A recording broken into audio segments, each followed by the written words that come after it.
Hey, how's it going? So my name is Michael Bell from Super Green, and I just made this short video for one of my customers.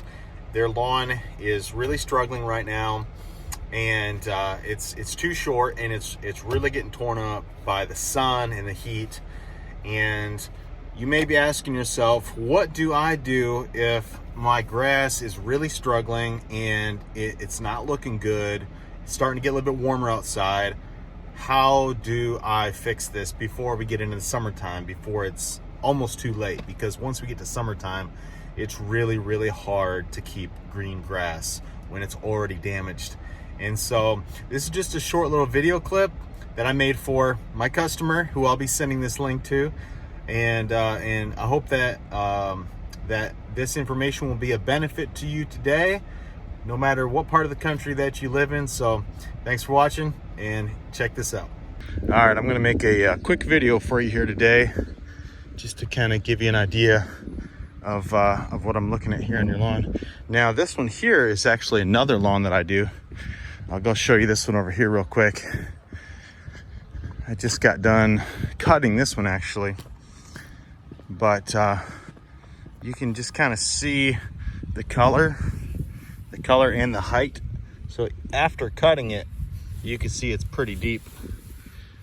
But this one here is, like I say, it's going to be very similar to yours, since you guys live right next to each other, kind of. But anyways, so when I'm looking at your property here, notice how we have a lot of sun hitting this here today.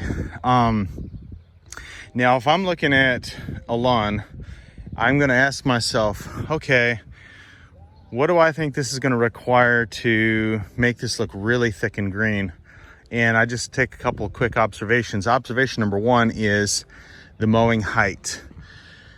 Now, obviously, you don't want it to, look super long and shaggy, but you do want it to be longer.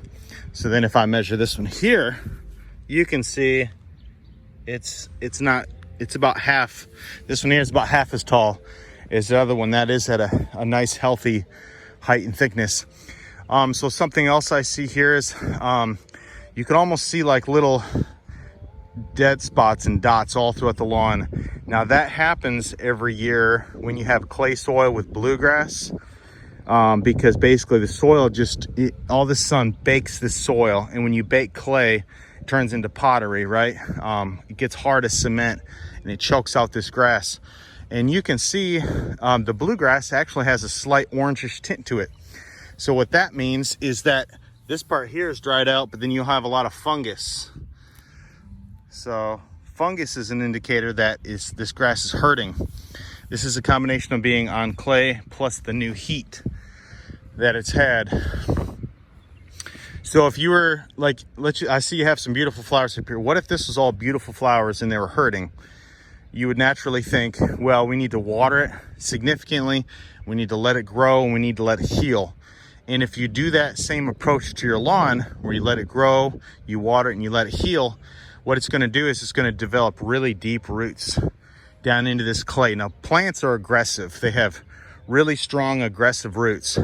And if you let those roots grow deep, they'll come in and they'll fill in these areas naturally, because they just can't help themselves. Here's a good indication over here of how when it looks wild, it comes together. But anyways, just wanted to point that out to you. Definitely lime, because this ground is just hard as a rock already, and we're still in the month of May. We still have June, July, and August, and half of September. And I really feel like this lawn is really going to suffer this year if we don't put a lot of water on it and get some lime on it. The fertilizer is almost like pouring gasoline on it. Yeah, it'll make it grow fast, but when you have really hard soil and you have a lot of heat and direct sunlight that's just scorching this thing, if you put down the fertilizer, it actually hurts it more than it helps it. So there's a point where the grass is too short and it's not getting enough water, where you put the fertilizer on it, and like I said, it almost burns the grass. So that's just a couple of observations, and I just want to kind of show you, what my eyes see when I pull up and I'm looking at your property, measure your property, look at the hardness of the soil. Now their soil is a lot softer because that grass is a lot longer. When you have a lot longer grass, it holds moisture. When you have deeper roots, they hold moisture throughout those hot summer months. So anyways, I really want to do a good job for you guys this year, and I want this to be really thick and beautiful and green. But when it's really short, when it doesn't get water, and when it gets baked by the sun, that's when it struggles the most. So I'd hate to see this lawn have any more bluegrass die out. And like I said, we're already 3/4 of the way through May, when it should be the most beautiful of any time of the year, and it's really struggling right now. So okay, have a great day. We'll see you.